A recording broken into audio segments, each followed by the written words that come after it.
All right, hello. Welcome to Adventures in Lollygagging and Friends. We're back tonight. We're playing more Otherscape. We are continuing our down in Arizona Bay. A-B. A-B. That was the longest pause, the perplexing. Like, A-B? Maybe not. Maybe not. Okay. I'm just going to, should we just start this over? Okay, here we go. I got it. All right, hello. Welcome to Adventures in Lollygagging and Friends. We're back tonight. We're playing more Otherscape. We're continuing our down in Arizona Bay campaign. Hey, baby.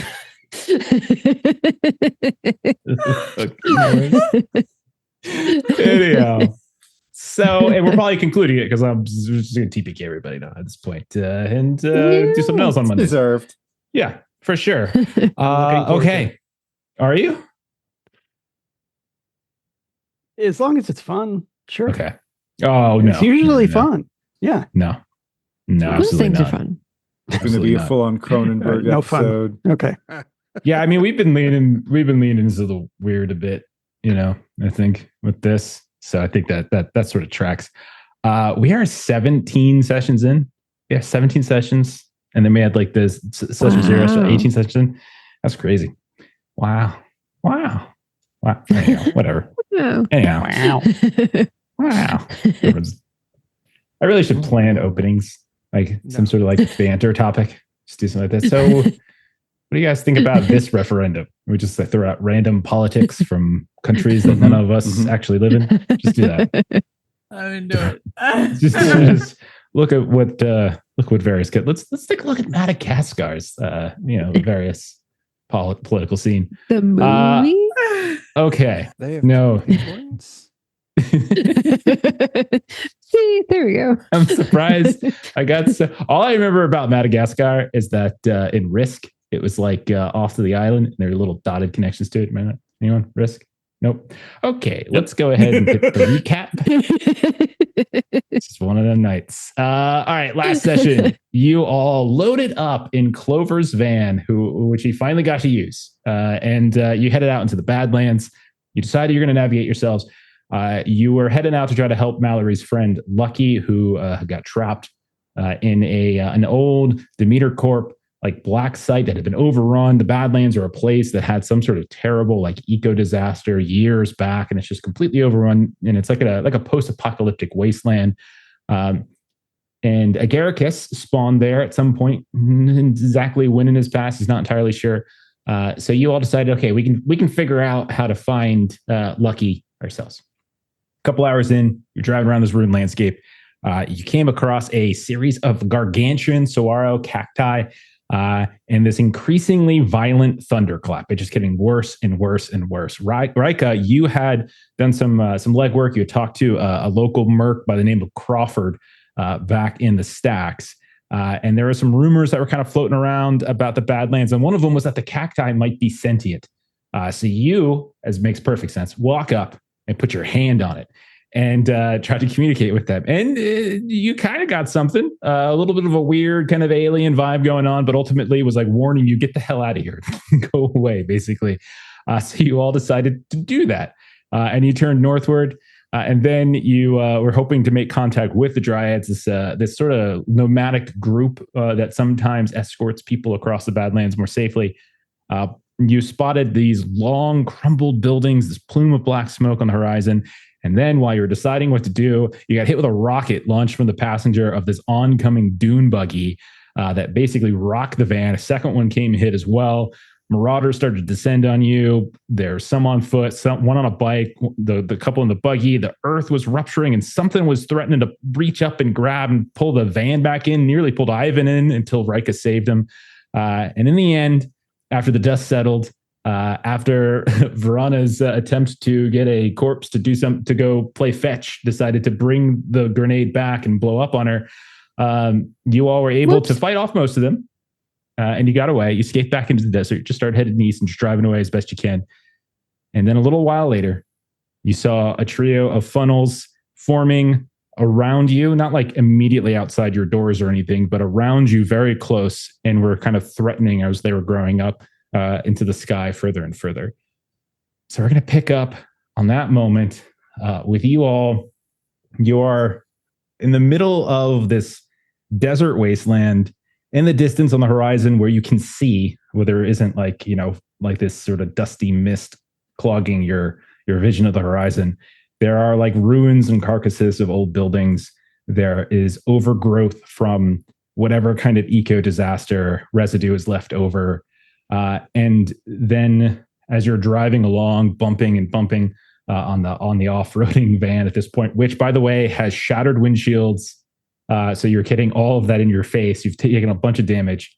You see these funnels, and as you look at them, you can tell that like they are definitely like they're growing in strength, and they're beginning, like, think of it like a triangle. There's like two in front of you. There's like one behind you, as those of you in the back of the van are looking out, and you see them like slowly beginning to kind of sidewind their way, literally towards you, like you're some kind of magnet.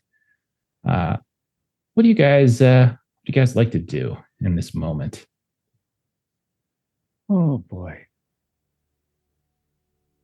Clover's driving, right? Yep. Yeah, I'm just gonna yell at Clover. Maybe Look go out! around them. Mhm. Certainly try. How big do they look like they are?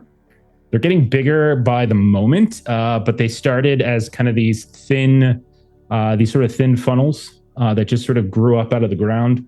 And they're not like as big as like some like F5 tornado or something like that from the Midwest, but they are certainly getting bigger by the moment. Try and go wide and avoid them as much as possible, I guess. Okay, excellent. I'm gonna want to roll for this. Give me put together a pool for like evasive driving of some kind, like how you would go about trying to do this. Sure. I guess the load up tag for the van. Do that. Does this feel daring? Is this Keanu Reeves jumping out of an airplane daring? Driving a van. That sort of level. She's driving a van. What are you talking about? If he was driving a van out the back of an airplane with parachutes attached to it, then yes. If this is like Operation Dumbo Drop or something like that, I would be down for it. But that's clearly not the case. Maybe analytical brain augment to try and like analyze my route in front of me and Sure. see if I can see any good places to go. I like it. Okay. So you got two? Probably just those two. Yeah. All right. Okay. Go ahead and make this a tracked outcome. We'll see how you do. Tracked extras. Yeah, that's fine. Okay. Oh, No, that's a hell of a roll. Okay. double sixes. That is a double six boxcars. That is amazing. Okay. Okay. So you get to choose an effect equal to your power. So in this case, this is you guys are essentially being surrounded and followed, and almost like pulling these things towards you in some way, or these things are sensing your presence, and it has this weird, uncanny, like they shouldn't be just moving towards you the way that they're moving towards you.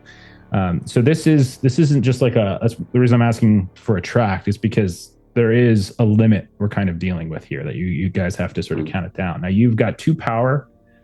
You also could, if you wanted, take a consequence and get some more power if you wanted. Clover. And so you could either use that to, if you look at the tracked outcomes for extras, one of them is advance. So you could spend power to advance, and that would be like kind of progressing towards that limit. Or you can create a tag, do whatever you want, usual stuff. Okay. Can I spend 1 to advance and 1 to kind of do something that would help other people on their rolls? Like, I'm thinking 1 for like progress, and then the other one maybe like something for like we're going with the flow and we're not really sticking out to these things. Okay. So for like the stat, so for like trying to progress, we can do something like evade or outrun, something like that. So we do like outrun 1 as you try to like evade them and like hit the gas. and try to kind of outpace these things. And so that's good there. And then what was the second thing you wanted to do? Something that is like we're being less noticeable to these, like we're not super jarring, or because it seems like they're sensing us because we're like out of place or whatever. So something where like maybe we're going with the groove of the ground or something. I don't know. Okay. I mean, we could do some. I mean, honestly, I think it'd probably be better just to say evade 2 than just give it an evade 2, because you're kind of getting the same effect out of it. So let's just do evade 2. And like the flavor of it is that not only are you trying to outpace, but you're trying to like drive behind some of these, chunks of rock, some of the debris, trying to like lure one of the storms, the path of the storm into that debris, and kind of see if it'll get kind of interested with that instead of your own. So like all of that is kind of what's happening. Okay. So those of you who are in a position where you can look out a window, or since there's no windows because they've all been cracked, just look out the hole in the van. You can see, you can see as Clover like changes the direction of the van. It just kind of veers off a little bit, guns it a bit, and tries to loop around kind of what looks like a old series of I mean, like it could have been like something, an infrastructure for some kind of building that was probably never completed. You can just see the kind of the skeletal scaffolding here and there, and like weaving in it. You can see that there's like some old, like brownish kind of vines that seem to be plump with kind of a fruit. And you sweep past it, and then one of the tornadoes like comes up from behind, and you see it stops, like right over top of that that piece of that section of the ruin and debris. And you just see like it doesn't move. It literally just suddenly stops and starts swirling and swirling and swirling. Like it's not moving, it's not sidewinding, not slip sliding, but it's staying there. And you see it's also growing and growing and growing, as if it's kind of feeding off of that debris. The good news is that it's behind you, it's stopped, and you all haven't. The other two are still kind of keeping pace along the sides of you. One of them kind of out in front and almost seeming to tack with you, kind of in the same directions. And then there's a second one, like on your other side, that's a little bit further behind you, but is still managing to keep pace. So you do seem to have like distracted one, but there's two more that seem to be coming in your direction. And no matter which way Clover swerves, like it's a split second before those other two seem to just make perfect parallel decisions. You guys also notice that the sky above, like these funnels grew up out of the ground. Like you saw they just sort of started to swirl up out of the ground. But you can see there's these clouds that are starting to form overhead, these sort of reddish brown clouds that are beginning to rush in inexplicably, like almost out of nowhere. You can see like mountains in the distance, these kind of red mountain rock, and they're kind of just hurling up over top of them and starting to waft in your direction. So they're still on you, and they're getting a little closer now, but they're not immediately on you. Who would like to take the spotlight here and take an action? So,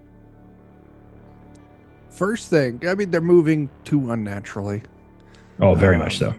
And it definitely, I mean, they're just spinny swirls of dirt. I want to look to see, like, maybe, like, scan the sky, see if I can see maybe something controlling it. Like I don't know, an angry fart with wings sending out its dust devil minions. So as you look at the sky, like you don't see any signs of drones or anything like that. Yeah. It doesn't look like there's any flying objects in the sky that seem to be controlling it. You look along the floor of the desert, which is getting increasingly difficult. The visibility is getting worse and worse as like all of the sediment is kind of getting kicked up.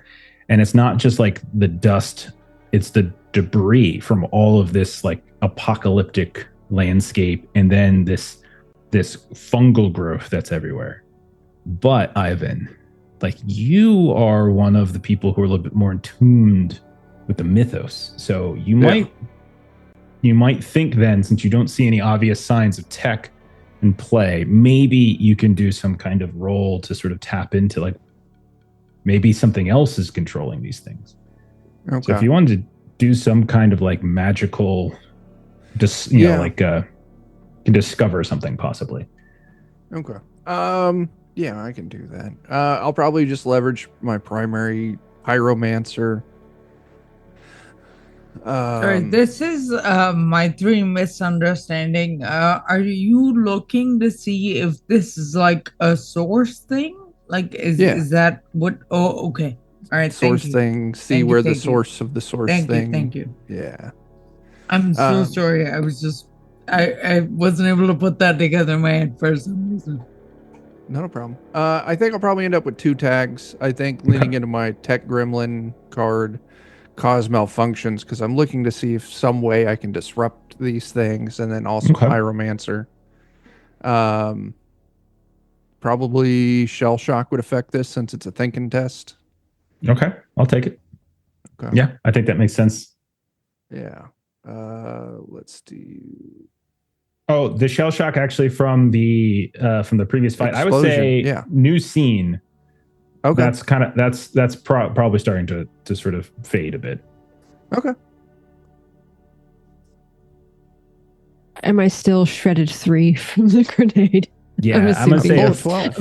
Physical like that. Like it's one thing to have your ears ringing. It's another thing like for your body to be. Okay, 12 is phenomenal. So Chuck, basically.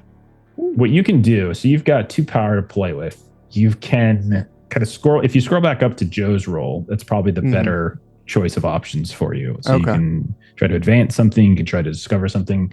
So you were specifically looking for like signs that something is controlling this. So if you wanted to burn one or 2 of your power on discover, that's you might exactly what I want to do. Yeah. Okay. So each point of power you spend gives you a new detail. So do you want to spend 1? Do you want to spend 2? I want to both. Drop both of them on it. So the first thing you notice is as you're like studying these things really, really carefully, is that there is wherever they traveled from, it almost looks like the ground has been churned up in some particular way. Like they're leaving a trail behind them. And I know that to some degree, like tornadoes leave a wake of destruction, but that's not what I mean. It just looks like there's a funnel in the ground. And you see at one point, like as the winds whip around, there is some kind of tethery sort of tendril coming up out of the ground that seems to be the nucleus for this swirling storm.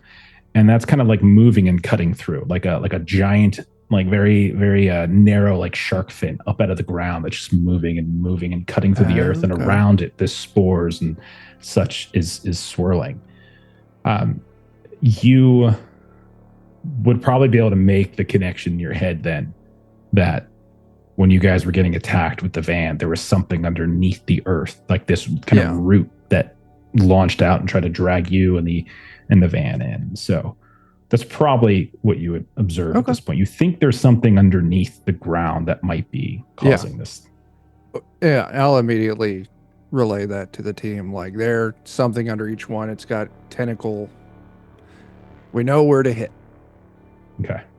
And so as I've been studying, as Clover's driving elusively, the third one in the back stays there, and it's grown probably twice in size. It's like the same size as the other 2 combined at this point. It's a ways behind, but it does seem to slowly start moving now. It hasn't quite picked up the speed yet, but it is starting to move in your direction.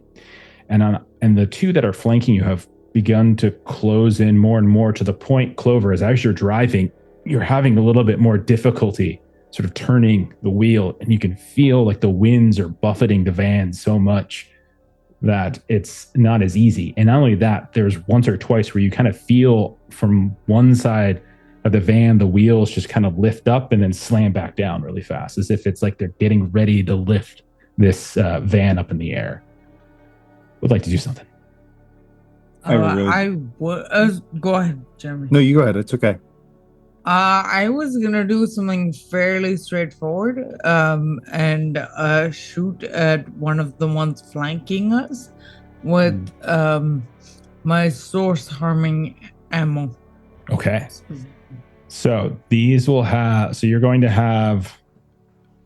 You're going to have two statuses working against you in this case. One's a visibility related one. One is the winds, the chaotic winds. Both of those are working against you. And then these are a higher scale than you. So that's going to be 3 that are working against you now. Okay. So scale in this game, like you guys are scale 1 as a group, scale 0 as a person. This thing is now up to essentially scale 2. You can see these tornadoes are so big. So you have a -3 from the various tags in place to attack it. Wondering if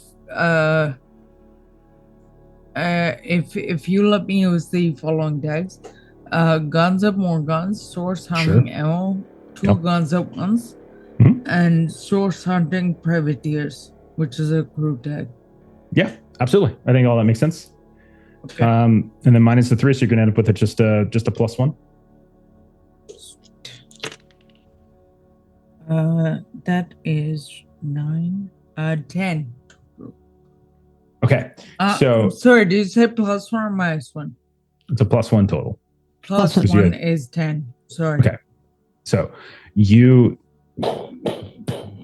start firing out. Maybe someone pulls the sliding door open in the back of the van, and you're just maybe sitting in some kind of gun seat, just firing. And this thing is now, I would say you're firing at one that's probably within like 20 yards of you. And so like when the door opens, you all are just feeling the winds now. You fire. Okay, you have 1 power to spend. You also could, if you wanted to, you could take a consequence to get a 2nd power to spend if you wanted to do that as well. It's up to you. I will absolutely take a consequence and have a 2nd power. Okay. So as you're firing and you just want to do like damage to them, I'm assuming you're just shooting too, something like that. Yeah. Okay. You definitely see, and it's hard. The visibility is so difficult, but you definitely see some of your bullets land, and especially the source harming ammo seems to just move through the chaotic winds in a way that doesn't seem to adversely affect. Maybe your 2nd gun has mundane ammo, and your other gun has the source ammo, but you can see the mundane guns it just kind of gets chaotically thrown in different directions as if it's the winds are protecting this. But your other ammo goes through, and you start to see these little splinters of things. It just, as like that tendril gets hit and it splinters, pieces of it kind of fly off and get caught up in the funnel. But you've definitely hit it. The bad news is that since you're taking a consequence, I'm going to say that you get battered 1. Like with the wind just kind of hitting the van now, and as the door is open, and maybe you're going to reload, and we're trying to close the door as you go to reload, that's when like there's this huge gust that sweeps in, and it just launches this chunk of earth and debris, and you just find yourself getting just battered with it. So battered 1. Okay. I'll add that. That's my turn. Thank you. Okay. Now, at this point, they're extremely close to you. And Clover, you are feeling, it almost feels at times like the van is up in the air and like you can't even steer anymore. And then it slams back down. And the rest of you like kind of bang your heads here and there. And then you're up again and it slams back down. It's definitely, once the second storm, like on your left, which is now getting just as close, you're realizing like those two together alone is probably enough to just lift you up. Agaricus, you had something you were thinking of doing. What would you like to do? Yeah. So with my scientific experiment background and just my general nature, I realized that different fungal species can communicate through pheromones and spores, and it can influence germination and mating behavior. Use my floral overgrowth to start creating a bunch of spores. Reach into my magical backpack and toss out a bunch of manure for like really ripe place to just basically, I'm going to seduce the spore cloud by shooting out just a harem of all of these various different types of spores of my own to entice those spores to, instead of coming to us to try to interact with us, to cling on to those. And look, here's fertile manure for you to just latch onto those hot little honeys, start germinating down in the manure, hang out there in the manure instead of with us. Okay. So you're going What to a try distraction. to essentially distract it by giving it a more a I'm sexier going to target. seduce the spore cloud. You say it your way. No, I say it the way I'm comfortable saying it. I know. Okay. I'm Yeah. sorry. Let's play some cyberpunk, Jeff says. Play some cyberpunk. Okay, I want to send my manure out to seduce the spores. Okay. Yeah, go ahead. I know. Put your pool together. I will. I'm sorry. No. I A like little it. bit. There's the scales working against you. Okay. And then the mutagenic spores themselves are working against you. Okay. And you said, So and put you're 'em- physically throwing something out there? Is like you're physically launching like something out through there? my growth, I could generate the spores. So I'm actually Okay. generating the spores using my scientific experiment, like, approaching it somewhat scientifically to think about how to create things that will engage them. And the manure is being tossed out there to give them the field to do the germinating. Okay. In that case, I Yeah, the think I target. will tap into the chaotic winds as a problem as well, because it might kind Okay. of send your spores basically, wild. So that's -3. Flat roll. Okay. There we go. So You got this. no, I don't. I'm about to roll garbage. You got this. Track- Positive Tracked vibes. extras or tracked empower? Tracked or extras is attack? fine. Yeah, tracked extras would probably be good because it's like you're not so much attacking it as you are trying to disrupt it. And I mean, attack can work too, actually. I think that's fine. Yeah, I only have attack, empower, or extra for tracked. That's fine. They're going to roll the exact same. It's just They'll roll the which exact are same the thing? helper Okay. buttons. Yeah. There you go. See? You got this. Okay. No, no. Nice. Yes, This you is do. what I do. No, you have Have a a fun 7. Yeah. Your I calculation. thought I got a 6. If you look at it, it's giving you -4 for some reason. And let me see what it's doing. Yeah, I see a -4, and you should have only -3. So it should have been a flat roll, but you actually gave yourself, for some reason, 4 negative things instead of 3. If you look at like underneath the dice, you see how there's like 3, then -1, Yeah, -1 and -3. -1. Yeah. You should have That's only weird. had -1. So it is a success with a consequence, but it is successful. So Yay. okay, so you've got a power to spend. So let's go ahead and do your effects, and then we'll talk about what that consequence is. So do you... Okay. There are Largely, a I'm couple... just trying to distract it. And Yeah. Okay, distracted 1. I like it. Let's just do that. Distracted 1, for sure.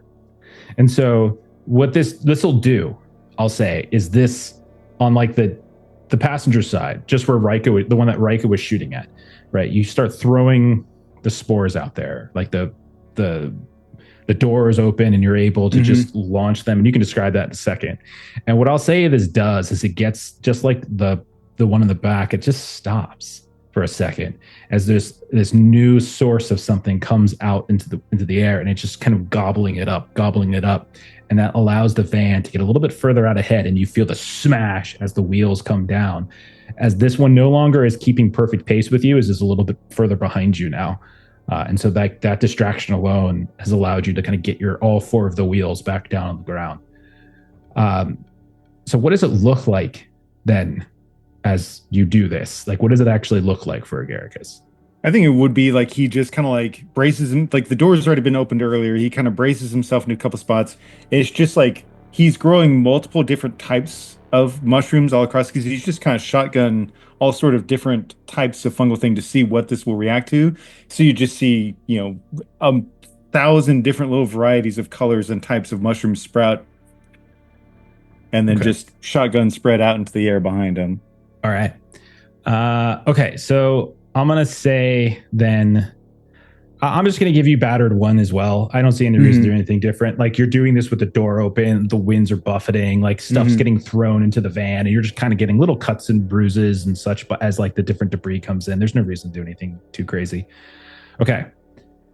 So right now, your van has put a lot of distance between yourselves and the one in the back, the largest one that is now lumbering forward, gaining momentum. The storm that Agaric has just slowed down on the passenger side is a little bit further behind you now. But it's still moving and kind of keeping pace. It's just a little further behind.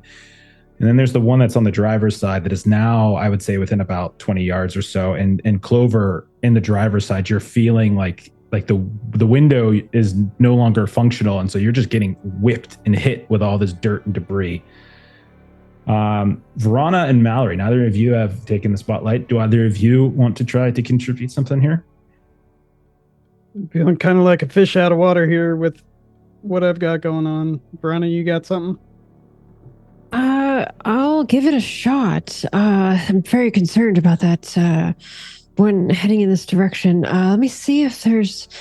It feels like out here there probably would be a lot of individuals that have perished. So I might be able to maybe raise up some of those and see if I can kind of muck up the works with whatever's just under the surface there. So what Verona's going to do is she's going to kind of be like looking out in the direction, kind of off the driver's side where this one is kind of getting closer and closer.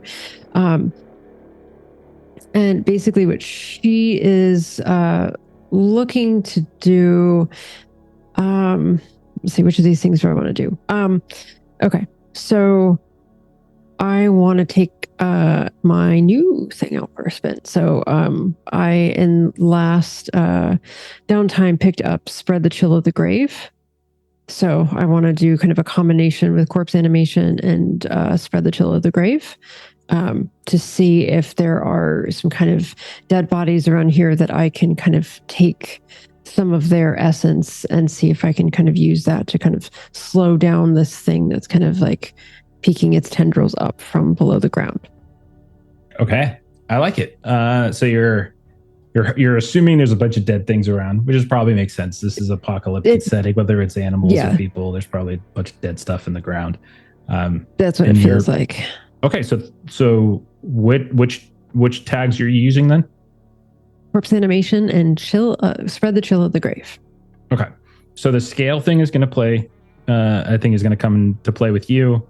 I would say that yours probably isn't going to be as affected by winds, right? It's not like a projectile you're throwing or anything like that. It's just something you're trying to generate from the earth. I would say maybe the visibility issue will come into play. So we'll say -2 against you, I think. Okay. But I don't think that the winds affect this as much. I had previously concussed 1 and shredded 3. So of those, which would... I think concussed you can get away with. You're probably feeling a little bit better, kind of like Ivan's shell shock. Like I'm okay with saying that one wears down a little bit, but the shredded one I'm going to say still comes into play. Do you think physically, like having those physical pains is going to limit your casting?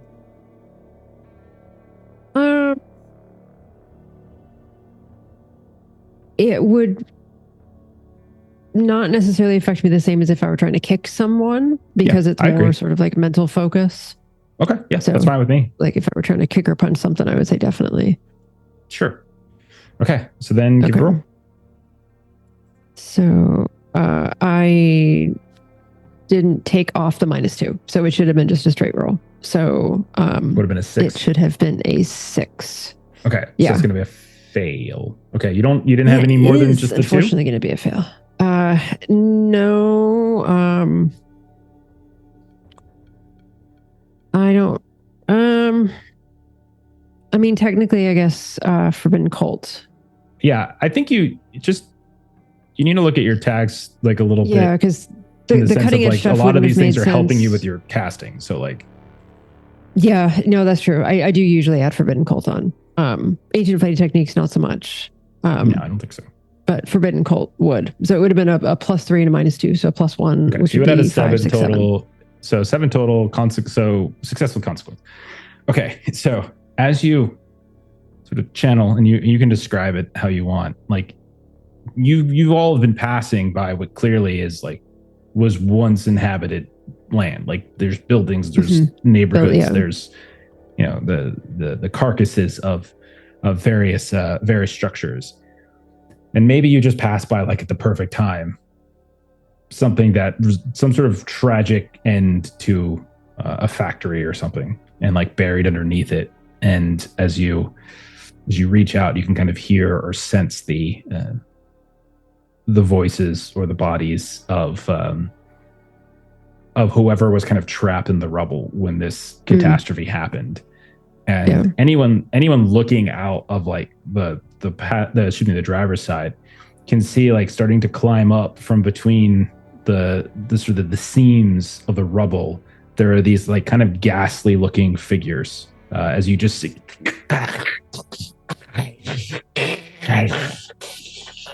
And they're just pushing up, and you see the slope kind of getting pushed down a bit. And then you said chill of the grave, right? So it kind of creates this sort of misty kind of, cold of some kind. Yep. And so as that begins to permeate, you can just see it kind of exuding from these corpses that have climbed up out of the rubble, and then they all just exude like it's like sweat or pheromones coming off of them. And the driver's side tornado just goes right over top of it, and you just see like suddenly all of the sort of the dusty red and brown colors of the tornado are just changed to this just blue, this white blue, and it begins to slow, and almost like hail suddenly gets thrown from it, and you can hear the sounds of it like clink clink clink clink clink against the side of the van, and this also slows this tornado down. So now you're kind of ahead of all three of them. Again, there's the one lingering in the back that is just this enormous thing that if anything ever happened and you all got stopped, you would get demolished. And then there's the two on either side. You haven't fully outrun them yet. That is essentially the limit here that you're working towards. So remember that a limit is like you have to keep giving it statuses. And so I've been anything to me like distracted, for instance, went towards it, and evade went towards it. Any of those things are essentially getting it. So I'll tell you this, like you've effectively gotten like tiers 1, 2, and 3 towards outrunning this thing, but you kind of still like they're still right on your tail, and you just need like one more punch of speed or one more obstacle to kind of slow them down. Anything that could kind of create this sense of distance. Mallory, is there anything you can think of that you want to do here? Yeah, I can think of something. So I'm trying to like think about this, and it's like, well, wait a minute. You know, I've got somebody sitting right next to me that can like emit spores. I got another person sitting next to me that can just like spout fire from his fingertips. And, you know, I can like mess around with like blood and some DNA, you know, but I wonder if this is being controlled by a person. Like, I wonder if there is a druid out there who's doing this. And so I'm just going to see if, looking through all this, I can sense that there is a person at control, like some sort of very powerful elemental person. Okay. So I'm thinking maybe sense blood, and like I'm also wondering, like, was there someone in our old crew that could do something along this line, like leaning back into our eco-terrorist days? So I've got detect blood and eco-terrorist, and I think maybe elemental body would be the base for it. Okay, I think that's fine. The scale is probably the one that'll affect you here.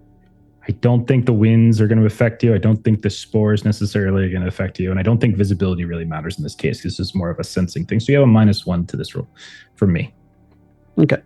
So it sounded like a net of +2 for you. Okay. Cool. Finish it off.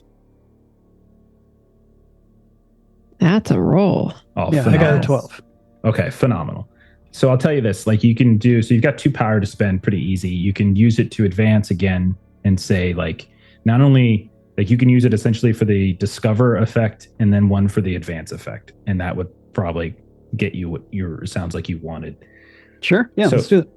So as you like reach out, you're sensing, you're looking for blood, and you're sensing some out in the desert. Like there's creatures out there that are getting torn up, and there's creatures out there that are still living, that are hiding or burrowing or whatever it might be, but you don't get any sense of like a human presence. And you even reach out for like your own crew, your old eco-terrorist cell, but you don't sense anything there. But then right as you're about to kind of detach and kind of give up, you do sense a presence on the other side of these, and you're not wrong. It does seem like something or some entity or some power is controlling this. But the problem is, like, as you try to reach towards it, you and it are like two, you do not, like the conduit, it just does not connect. Like you just can't seem to understand it. Like its enormity of what it is using and comprehending relative to your own power, it just seems to be so far removed from what you're used to engaging with. But the good news is that you just showing up on its radar seems to have distracted it. And anyone looking at the storms, you can see is like there is this moment where they just almost seem like a TV getting its reception interfered with. You just see the tornadoes just suddenly go, and just like kind of flicker, and they look like the storm itself isn't going to function properly, and they kind of linger back for a while. We watch as like Mallory, like your head just begins to just like there's a searing pain in it, and then it's gone. And when you look back, you guys can see the 3 tornadoes are just like staying in place at this point. And you're driving and you're putting distance and you're putting distance. And then they begin to they start to move again, but they don't follow you. They kind of move off in different directions at this point. No longer, it looks like, interested in following you. Mallory, what'd you do? Tried to see if it was a person, like somebody who's really practiced, kind of like what Ivan and I do. And I connect with something, but I don't know if it's a person. If it is, they're like really powerful. More like that's the sense I got with the cactus too. It was just like big. Yeah. Did it feel big? Yeah. Yeah, like I can't really comprehend it. Like, yeah, it was. Is it? It's not. I think it was a language. I don't. I didn't get any of that. Sound like a language, but it's like a. I don't know what it was. Just. Like I understood what it was trying to communicate to me, but I don't know. It's kind not because I was able to do anything. Kind of like putting diesel in a regular car. That's how it felt. Just didn't match up. You slowed it down though, Mallory. That's helpful. Yeah, hopefully it didn't piss it off. They're separate things, or do you think they're the same big thing? Or they're like 2 big things? I only connected with one. I don't know if there's more and they're talking. But, this sort of thing is like, it's a sensing. It's not like a actual connection, like a talking. So it noticed me. I know that. But it's not like we're like, hey, Hale, how you doing? It's not like that. Like when you feel it in your gut that somebody's behind you, that sort of thing. And also, out of character, I'll pop in to say, thanks for the raid, Laugh, Love, Lindy. Awesome. Thank you so much. Appreciate it. We are seducing tornadoes. I think that's what Jeremy said he was doing. That's what we're doing. Yeah. We are. Okay. So as you guys are bumping along and your van, Clover, is in terrible shape. Like you have torn up everything in it. And but it's still bumping. Yeah. Like, it's not burned, but it's definitely not in great shape. In there. Some of you are hurt. Is anyone, because I remember you guys forgot to do this, is anyone patching up anybody else in the back of the van while the van is traveling? Does anyone wanted to do a quick roll on that?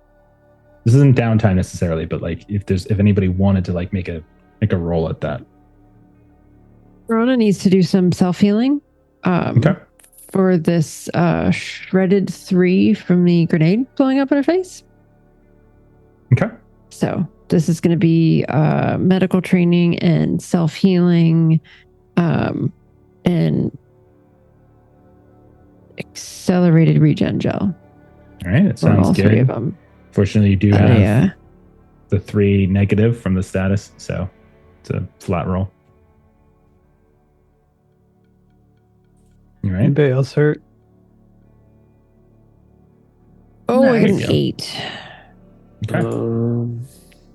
So you get to spend a minimum of 1 power, even though you rolled with 0. So you can downgrade your shredded to 2. So from 3 to 2. Okay. All right. Yeah. All right. I am shredded 2 as well. Okay. Anyone patching up Clover? My loadout for this was my Cyberware repair kit. The flaw on it is minor repairs only. Can it be used to service, like patch up any part of the van? Yeah, probably. I think it probably could. It does mean stopping in the middle of nowhere, and if that's something that would probably Okay. It'd probably require I'm gonna stopping, I say think, to for the van. Clover, when we stop, I can try and make an effort to help you pass up when we That'd be stop. good. Although every time we've stopped, it's been bad. So we'll find a safer place to stop. I can certainly try and patch you up. It might hurt more. Hey, you trust me? We could work together to patch up Clover. Slowly shaking his head no. Sure. All right. Concentrate on the road, okay? Okay. And like I'm gonna place my hand over the over his wound. Okay. And I'm just going to like use my elemental body to like infuse some blood in him. Is it possible to do the opposite of absorb blood and use that? Or I like should it. we... This sounds like fun. Yeah, let's do it. Yeah, okay. Yeah. And then I would like to, you gave me a temporary status of fresh blood, and I'd like to like use that and have it go away. It's not a burnable status, but yeah. I am happy with that as well. Yeah, let's do that. Sounds perfect. Okay. And I am transforming my hands, so transform specific body part. Okay, and his wound is at being -2. I think that's at 2. Yeah, I think shredded 2. So that will be working against you. Yeah. Okay. Give it a roll. So let's see here. Which one's the good one? The blue? Yeah, I think it is. Blue is good. Yellow is bad. Yeah, and then -2. So that people are watching, it's our UI. Yeah. So whatever your note would be. Okay. All right.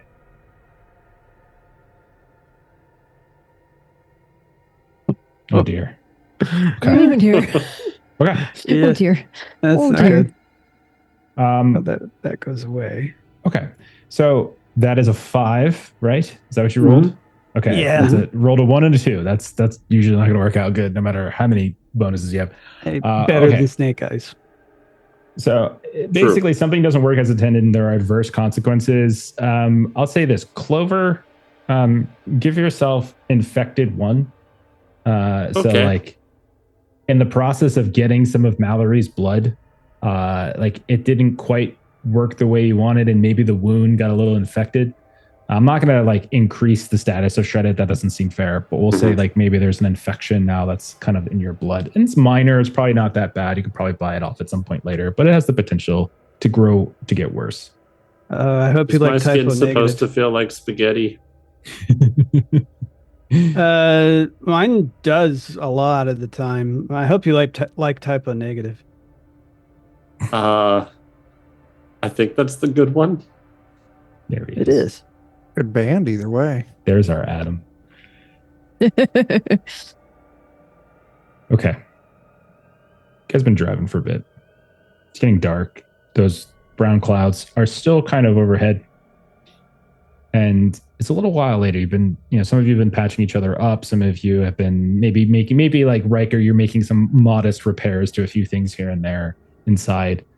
And it's about then that you all see or anyone looking at the front anyway, up ahead, there is like this tall, almost shining tower. It's the first time you've really seen electricity in play out here. Everything else has just been ruins. And for the first time in a while, it's just this tall tower. It's not like a skyscraper or anything like that, but it's tall. And you can see that there's like lights that are on it, like these little flickering lights. It's got like the height of like, say, a traffic control tower, but you realize that's not what it is. And it has a couple of lights on it that just are sort of flickering here and there. And as you are continuing to drive, you realize, Clover, that you found yourselves on a little bit of a path. The path is in decent condition. It's not a road as much as like a dirt road, right? So it's not like a pavement. And you realize, like, suddenly, those of you looking at either side of the van, there's crops on either side, like verdant, green, lush crops on either side of you. As you get a little bit closer, you realize that tower in front of you looks like a large, like, grain silo. You also notice that dotted around the horizon, there's like trees, like not cacti, but like pine trees or something, oak trees, like actual trees you've probably only read about or seen in like VR simulations and such. And like this place, just like whatever you're driving through, is just suddenly completely devoid of the desolate, barren wastes that you've seen throughout the Badlands so far. That's weird. We want to pull over here? Holding out on us? This looks so bright and green. Well, so someone's running a VR out here? This can't be real. You know, I don't think it is. I mean, I don't think it's a VR. What else could it be? I mean, we saw a giant cactus. We saw giant magic tornadoes. This isn't a big stretch. Yeah, You notice, maybe stop the car and let's just see what this is. as you pull the van to a stop on the side of the road, you notice that a little bit up ahead, and I'm gonna put it at like at dusk, and then it's like exacerbated by that cloud cover, right, which is making everything look a little darker than it really is supposed to be. There's still some light; it's not full night, so you can see just fine. You see just a little bit up the ways from where you pull over. There is a sign, like this big old, like, not a billboard, but it's close to that. It's a road sign off to the side, and it's decent size. It says, "Welcome to Greendale." And it says population 137. A community college? Could be.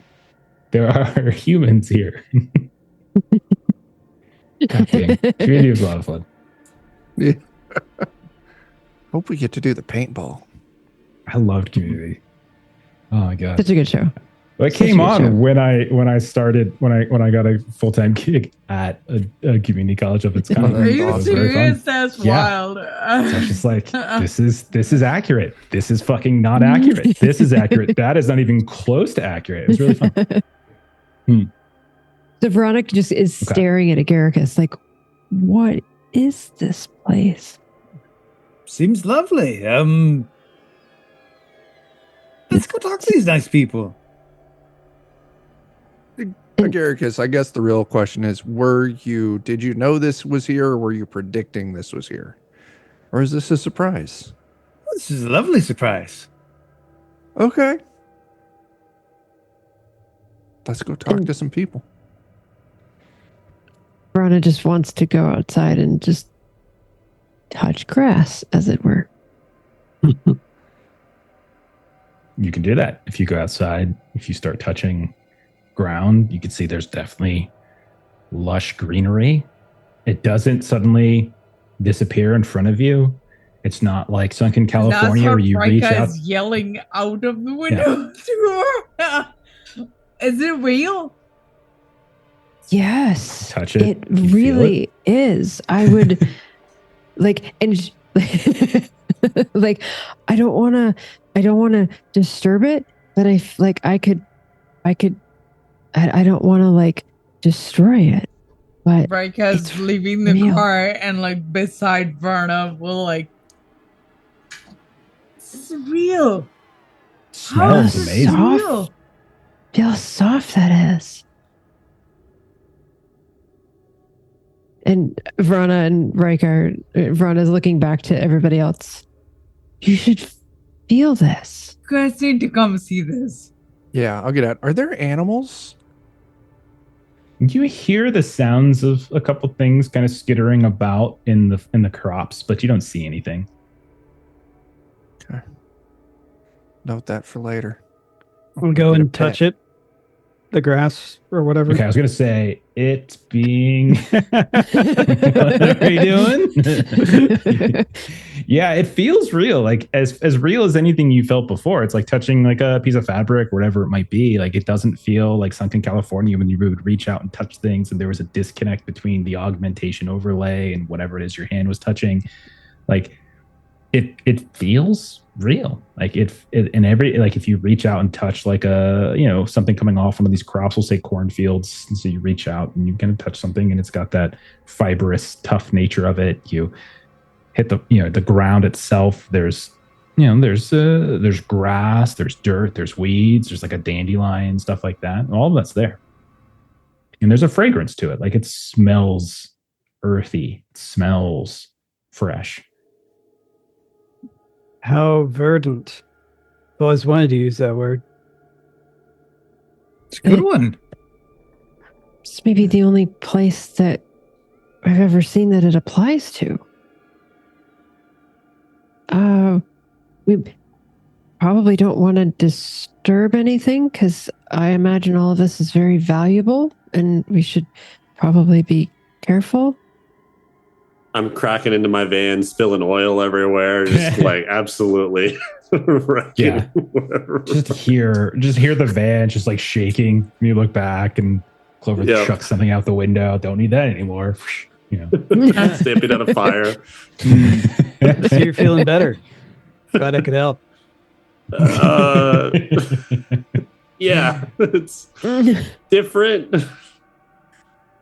Well, maybe we should keep going. I guess I just need to make sure it wasn't VR. It's not VR. We could maybe talk to these people. They might know something about the area. Yes. Yeah, I think it's a very, very good idea. Does anybody see any people around? I just start walking towards the center of this. Actually, that sign, Jeff, does it look like dilapidated and like it's sort of overgrown or anything? Looks very well kept, very clean. Looks like there's no grime on it. Yeah, it looks to be like someone is maintaining this. Okay. I'm gonna join Malin in walking forward. So, but I'm kind of looking around, like the whole energy from Rika is very non-threatening. I look over. I look over at you. And I'm like, oh hey. Hey. You live here? Me? Oh, Rika. Hey, what's up? Hey. I didn't recognize you. Oh, that's right. The faces. Yeah, no, I haven't changed my face since we got her to Badlands. You should have a doctor look at you. Like it's weird that you didn't recognize me from a few minutes ago. Like I should maybe take you to Ian's after we're done here. All right. So I can take like 4, 5's pushing it. But you can take like the rest of the 96, right? Just in case you get in trouble. About? It's like only 100 of them. I'd rather not. Okay. I mean, if we have to, then sure, but I'd rather not. I'm just checking. If it comes down to it, I'll lay down some covering fire for you to get out. All right. Sweet. No, I'd like give a fist bump. Okay. I like Verona how looks to Ivan and goes to sort of shrug and then fist bump Ivan. Sure. We're doing this now? I guess. Okay. We're walking, right? Yeah. Rock. Yes. I saw people doing the fist thing. Yes. Sorry. Jeff's gotcha. Rock, paper, scissors. Honestly, one of my favorite jokes that we've ever done on any of these streams is that stupid freaking marmot. It's ridiculous. Okay. So, are you all walking? Are you leaving the van? You live in Clover? Yes. I'm working on the van. Okay. Clover stays behind. Rika has definitely joined Mel, so I think they're probably ahead. So, Rika, who is intimidating, tough as nails, has an exoskeleton suit, protective armor, 2 guns at once, and guns and more guns, but somehow gives off a friendly vibe. And Mallory, who can unravel his stomach tethers and grab things, also friendly vibe. Mushroom Man Agaricus. I've got a very dapper suit, thank you. Yeah. Yeah. That's Ultra right. goth chick Verona and a pyromaniac walk down the street. Towards I Greendale. feel like I've heard this joke. But non-threateningly. Yeah. You guys We all reservoir practice dogs our walk. best smile. It's Okay. more of a like walking in like a Wizard of Oz kind of a way. Is Like that- that's you're sort of skipping? It is. Okay. Yeah. Yeah. Okay. Leaving Clover behind all by himself. Okay. Clover, are you 5 gonna, of you. you're gonna drive after us when you fix up the van? Oh, you already walked. That is the goal. It's fine. We can find a new Clover. Okay. I mean, you could. The van is still drivable. I want to point. It's damaged like beyond like recognition in some cases. Like there's Maybe they rips got a of the metal garage, and- bud. Yeah, Clover. Picking Maybe up you what should you're putting down there, just Jeff. I'm just drive saying, like you don't slowly have to stay with behind if you don't us. want to. Maybe just drive slow with us, and then if we find somewhere that we can talk to people and you can work at the same time, or if we need all of us together. I don't want one of those tornadoes to come after you here, and then it's just you versus all of the giants. That's a good point. I will, yeah. Let's drive towards people. So the 5 of you, as I've already described, walk down the street, and slow riding behind you is a van with gunshots, broken windows, scorch marks, torn. Yeah, you guys Yes. are regular UN welcome committee. Okay. We come in peace. Eventually, Nina, look it. eventually, the road, this dirt road that you're in between like these crops, eventually opens up, and you can see that like a little paved road starts. And then you realize, like, as you continue to walk, you can start to see other buildings on the horizon. They're not as tall as that silo, so you didn't see them at first, but now you can. And eventually you open up onto what looks very much like a kind of old-fashioned Main Street kind of deal. You see like a handful of these shops and buildings. You don't see any cars, but you can see a handful of shops, buildings, lights. You see this large, like, this sign, this like lit up sign that just says diner off to your left. You can see, like, as you're looking around, there are people here. Some are in, you can see them through windows of these buildings that you pass, that are going about whatever it is that they're doing, you know, whether they're cooking dinner, whether they're working, studying, whatever it might be, but there's a population here. And it's not like it feels like it's something out of the 50s. Like there's definitely signs of more advanced tech. Like the diner sign itself, you can very clearly tell is some kind of VR screen. And you can see that a lot of the lighting that is sort of lined up and down some of the buildings here are more advanced. You can definitely see that there are places where there's like there's like scanning drones and such. So like there's definitely the element. Like this isn't something that's just magically out of the 50s. It's just designed in such a way that it looks that there's like a hominess, a quaintiness to it, but infused with very clear modern tech. At a certain point, though, somebody you can see like as a couple, like it looks like there's a group of people heading towards the diner, and someone kind of sort of pulls off from the group for a second. You can see she sort of makes a motion towards like the rest of the people that are in her group, and they kind of continue forward, and she kind of turns to you, and she is warm smile, kind of some dirt stained overalls.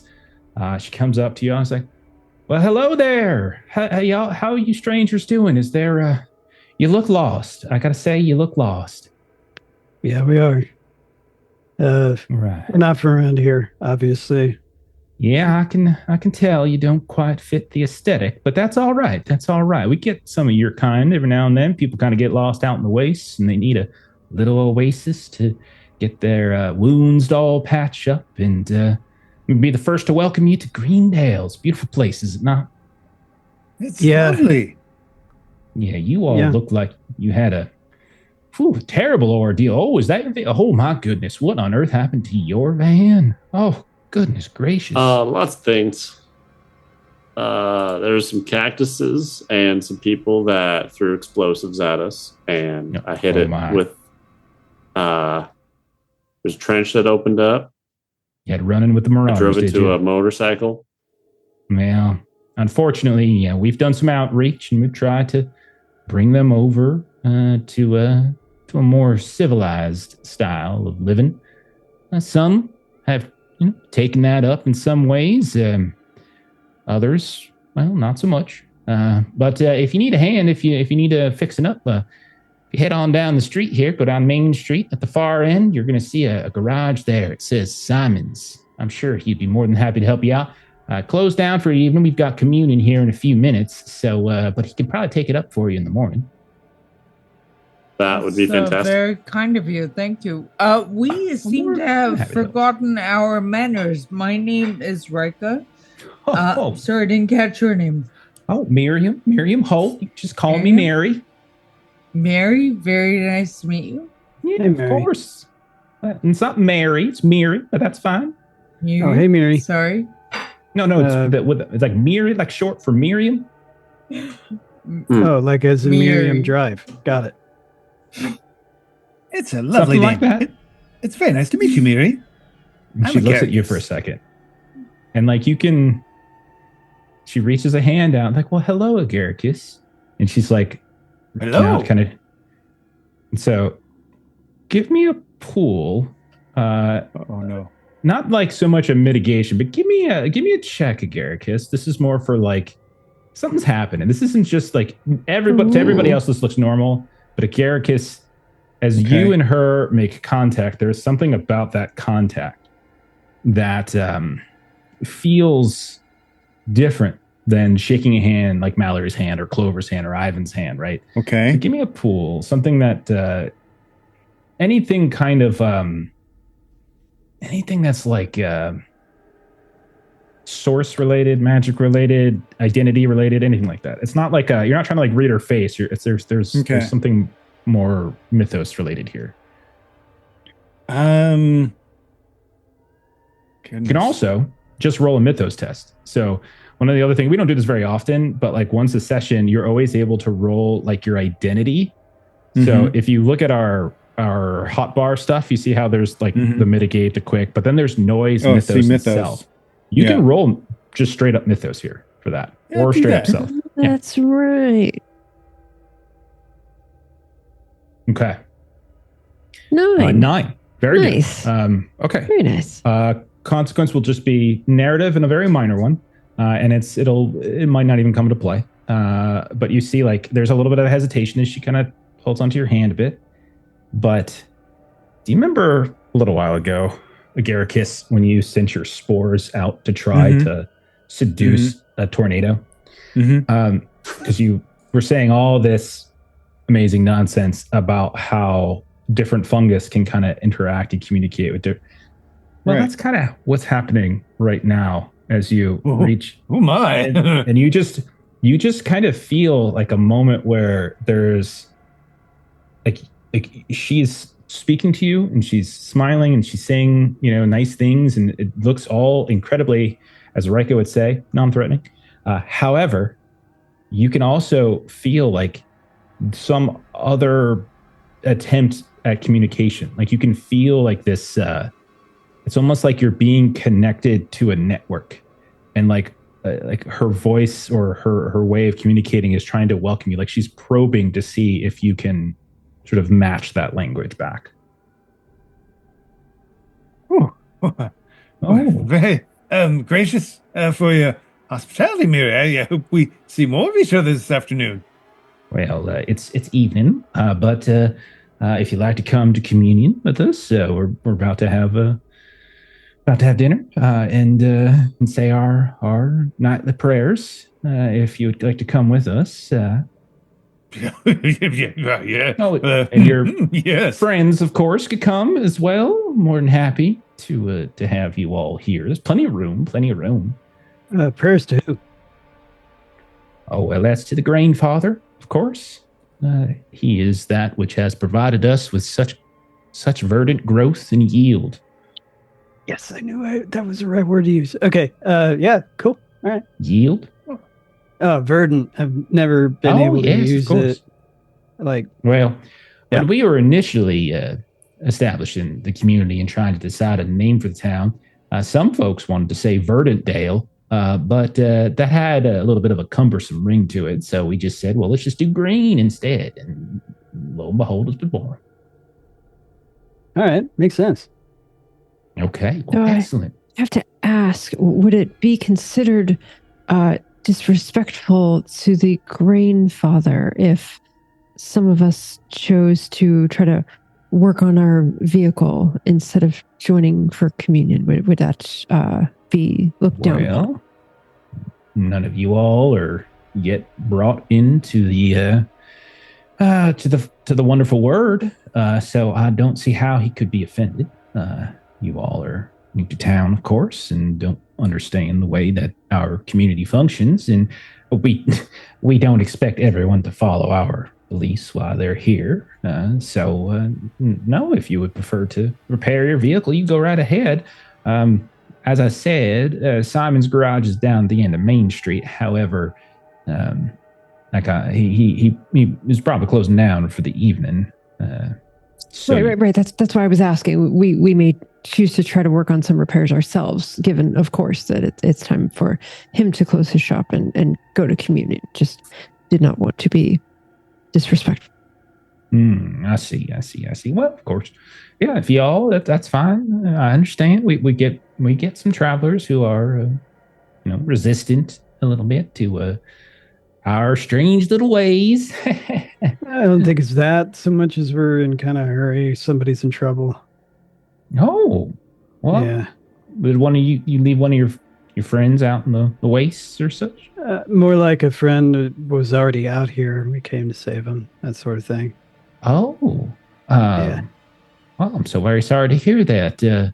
And you think he is in Greendale? No. No, we're looking for him. We know he's out here in the Badlands. That's just about it. The Badlands is a very big place. Yeah. Is there anything else you have to go on, perhaps? We all know it very well. Word gets around town, so if somebody comes into town, pretty much everybody knows it. Is that how it works? It's how it works in the old movies I've seen. Well, I can't say that everybody knows everybody, but we are a very small community, so everyone does know everybody here. When we do get visitors, it is usually very noteworthy. Like yourselves, it's sometimes folks that are traveling and need some help, and other times it's the marauders. Well, they just want to take what's not theirs, and then every now and then we'll get a group of dryads, but they have their own problems, of course.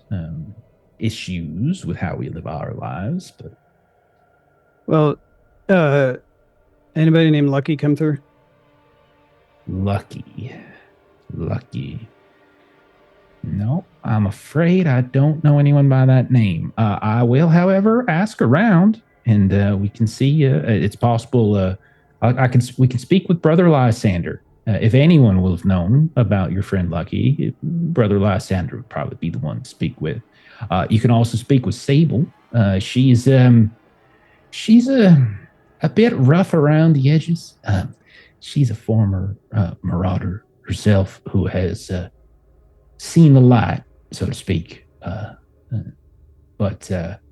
So she might have more insight, perhaps, into maybe what her people might have done to Lucky, you said. Yeah, Lucky. As well. Yeah, I don't think he'd have used his real name. Okay, well, that's fair Will enough. Brother Lysander and Sable will be at communion tonight? Very much so. Everyone in the town, at some point, we can't all fit all 100 plus of us into the diner now, can we? But we come in waves and shifts.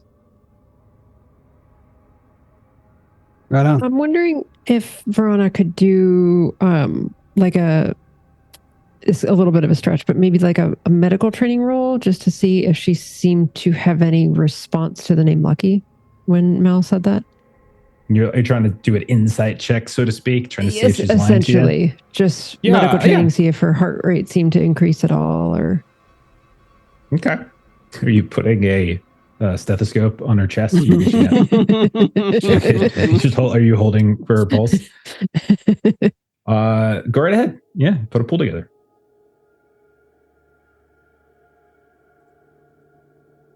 Megaricus, oh my gosh. Oh goodness. Snake eyes. Snake. So I'm just so noticeably trying to look at kind of where your kind of pulse comes through your neck. She's just very awkwardly just Okay.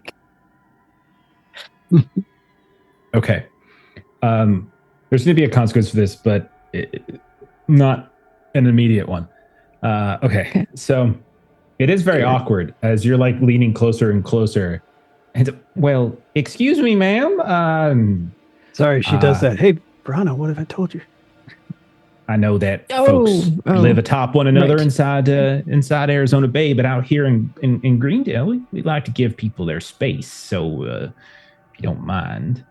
Yes. Brana will back up. And not so much space that perhaps one couldn't sit next to you at communion, though, correct? Oh, well, of course, Agaricus. I would be more than happy to have you at my table. Oh. And when Verona got close, and too close in a way, and Miriam started, all of you saw probably there was a flicker here and there in some of the lights, the diner light flickered and this flickered, and then a few people who were walking past on their way to the diner stopped and looked over in your direction. Everything just kind of seemed to sort of suddenly pause, and then Miriam seemed to be okay, and everything kind of continued at that point. Kind of a record scratch moment. A little bit. Yeah, a little bit. Well,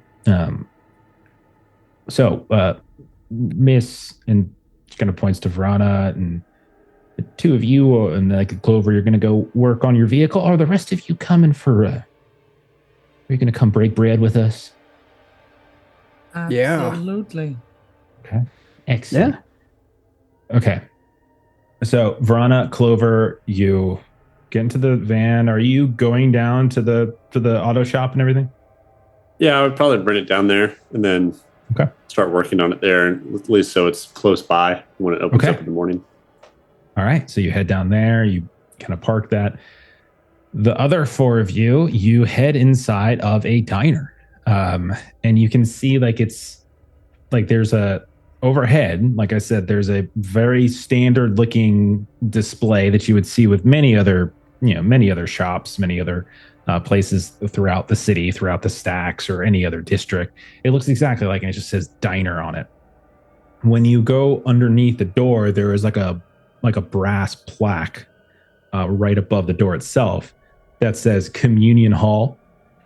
And as you push the doors open, you see inside is a fairly large diner. You hear the sounds of of like throwback music kind of playing, like things from, it's not quite like what you heard with like Sunken California. This has like kind of more of a country vibe to it. And then you see spread out throughout this diner, maybe about 40 people, some on, what looks like to like in booths and in sort of free floating tables, others by the counter. And she kind of leads the four of you over, and like everyone's kind of greeting her like, "Hi, Miriam. Hello, Miriam. Miriam this, Miriam that." And like, "Oh, God, found yourselves some strays," and like, "Oh," and all sorts of this kind of folksy charm. And eventually she like finds a table for the five of you, like the four of you plus her, and kind of pulls over an extra chair and sits down. And now, are y'all hungry? Yeah. Well, I could eat. Sure. Excellent. Well, we have the best bread that you will have ever tasted. It is to die for. It is absolutely delicious. And it is provided. She like looks up and kind of holds her hand in this sort of weird, like sort of quasi-religious, by the Grandfather. Oh, Garricus, he's not actually up. It's just something we do.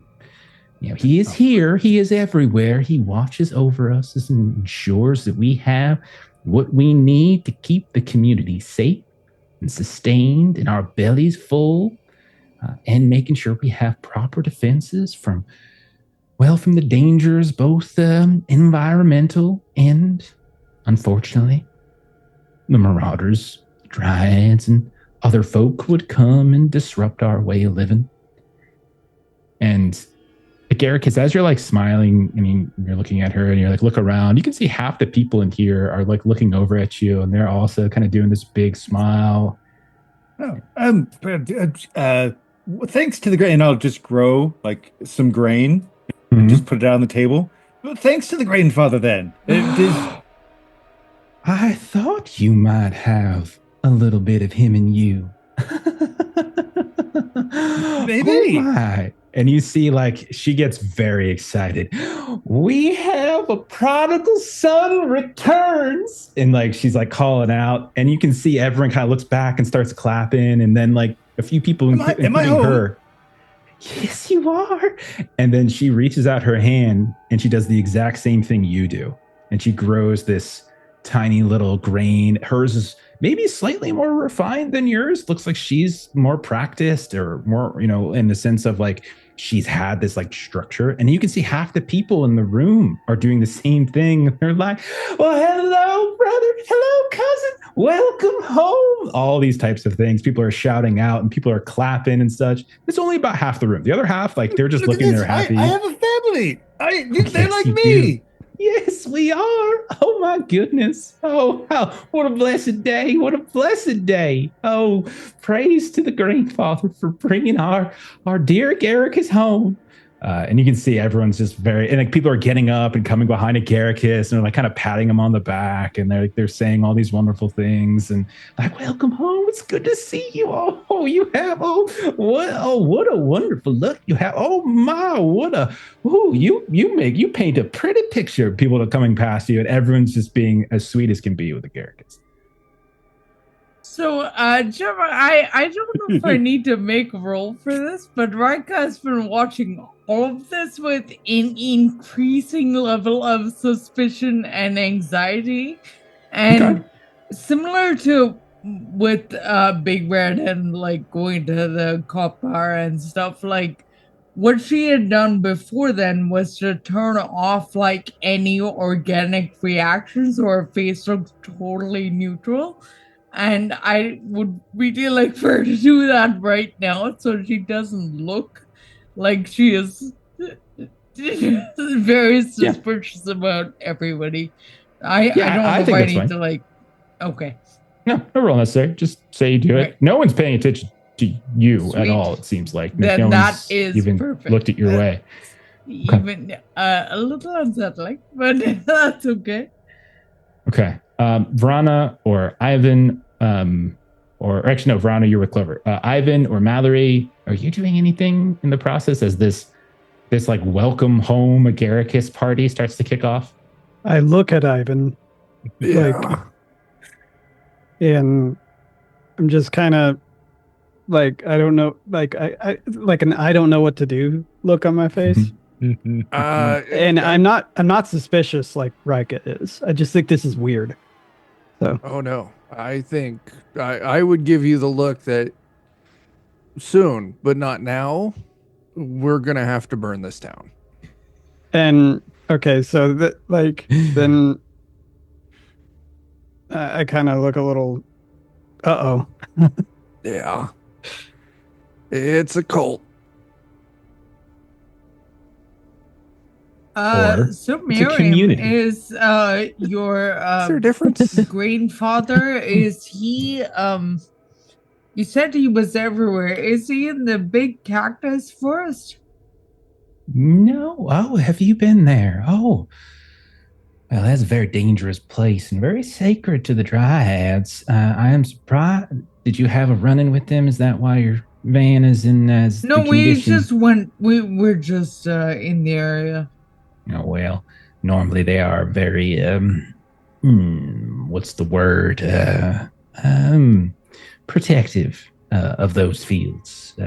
And they believe that there is some sort of, some deity that is in their network of cacti and speaks to them. And who am I to judge? Who am I to judge? They have made similar observations about us and the Grandfather. So, but they are very protective of it. I'm surprised you didn't have any issues, is what I'm saying.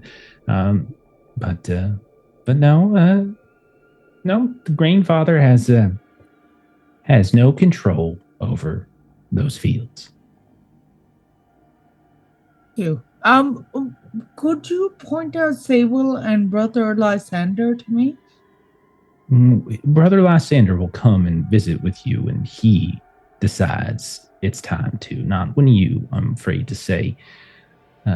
He is a very busy man, and he has many people to meet and speak with. And you can see as she's saying that, like, there is a man who is moving about, and he's wearing what looks to be some kind of like ceremonial, like priestly robes. And you see he's going around and he's kind of shaking hands here and there. And one of the things you would notice about the robes is that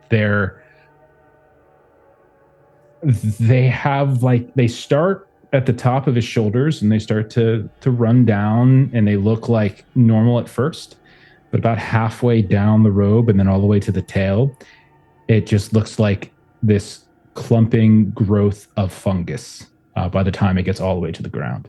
And he comes up and he like meets one table and kind of, does this sort of this gesticulation with his hands, and they exchange some words. And so you can see he's kind of doing the rounds. But she will warn you, like, please do not interfere. This is our communion time, and I will introduce you when he comes over. Do not worry. Hey, y'all are feeding us, so do whatever you. Oh, of course. And then she kind of calls out, Jerry, could you bring over a couple loaves for our new guests? And you can see like a guy comes out of the back of like the kitchen, and he's got like, he's got like some kind of apron on, and he's just carrying over this big old wicker basket, and he just sets it in front of you. And you look in, as you pull back this cloth, there's just like 6 or 7 different loaves of bread of different kinds, rye, pumpernickels. You can see like there's like wheat breads and sourdough. It's all just there. This beauty, it smells like amazing. Yeah, I'll eat some bread. Okay. I'm gonna grab one, but not eat it. Okay. So you grab the bread and don't eat it. Ivan, you grab the bread and you start eating it, and it tastes delicious. It is slightly crunchy on the outside, warm and soft on the inside. You can definitely, it feels like these just came out of an oven. Like it's like, this is like fresh bread, or they've just been resting for a little while. It is absolutely delicious. Okay. When Ivan eats it, I look a little bit, and then I grab a different loaf and try it, Yeah. And it's the same deal, slightly different flavor. Obviously, you're eating different kinds of breads, but like it's the same deal. It's absolutely delicious. Have I been eating fake food my entire life? Yes. I think so. Well, in the cities, they synthesize things here and there, and they don't have our fields and our fresh growth. Well, Demeter Corps certainly tried in their time to provide you all with something a little bit more rich, but as everybody knows, you know where they are? Do I know where they are? Well, they had many sites across the Badlands, none, as far as I think any of us are aware, that are still active. You think they're getting the bandits to come and get you? Like, to try and get you to give up your land? Well, we've never had anyone from Demeter Corps make contact with us particularly, and usually the folks that we have run-ins with are marauders and dryads, like I said, and just some regular folk like yourself. But usually, it's just a small misunderstanding, and everyone kind of goes about, their separate ways with no trouble. No, Demeter Corp, they haven't been particularly active in these parts for a while. There's a side just over yonder, a little bit beyond Greendale, and side of the slope over there. That way. Well, yes, it is. It's a very dangerous place, though. It's not somewhere I would necessarily venture to at night. And certainly... You might if you were lucky.